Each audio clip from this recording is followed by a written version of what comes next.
Hello, I'm Raphael Mooney. Today, I'd like to discuss the relationship between Guatemala and the United States. I've always been very fascinated with the subject of other countries and continents' perceptions of the United States, so I thought I would discuss it today with you.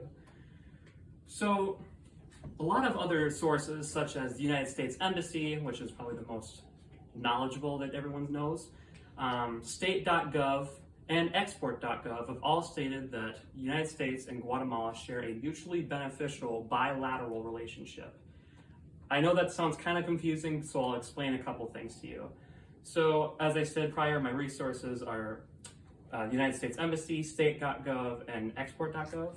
State.gov is a website that handles the overall relations between countries and the United States, whereas export.gov is primarily focused only on the trading relations, so import, exports, all of that.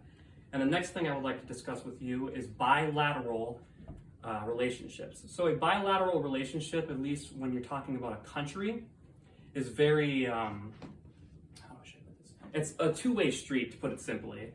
So we give and we receive, Guatemala gives and receives. It's mutually beneficial for us.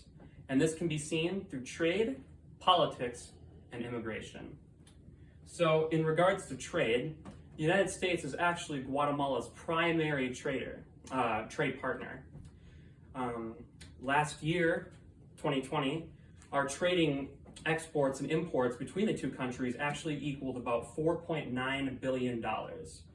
Trading is also beneficial to both Guatemala and the United States because we, the United States, need natural resources such as ores, oils, and we also get some fruits, not many though. Whereas Guatemala, they focus primarily on our technological advancements. We give them a lot of factories, we give them energy, we give them nuclear energy specifically. Moving on, we're going to be talking about politics, or at least specifically the United States helping Guatemala when it was in need. So my specific example of this was in 1973, a massive earthquake devastated Guatemala. It was very bad, and the United States ended up passing a bill that ended up sending financial aid to Guatemala.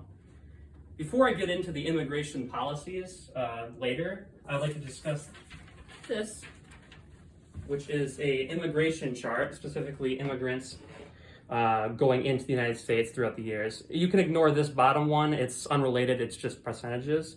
So this is the actual migrant population. It goes from 50,000 to 250, and this is just throughout the years. So as you can see, in 1977, which is right around the time of the fund, we start to see a massive increase up until about the 90s. From there's a massive decrease, but then you see a slight increase, and around 2020 it cuts off. I apologize for that.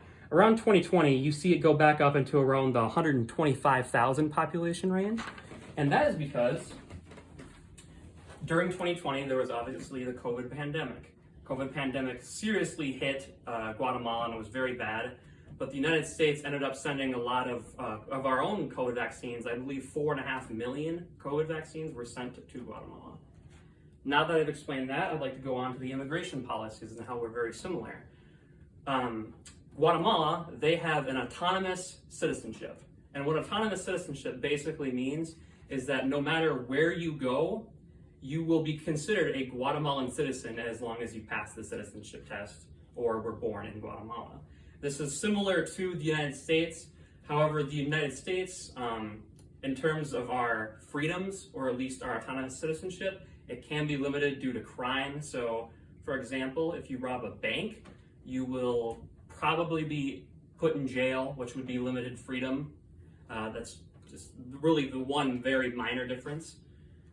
So, in conclusion, now that you've known about trade, politics, and immigration, hopefully I made this speech memorable enough to you that you are able to bring this up with a Guatemalan friend, or if you're Guatemalan and you'd like to discuss economics with your American friend, hopefully I've given you enough information to talk about it. Thank you and have a good day.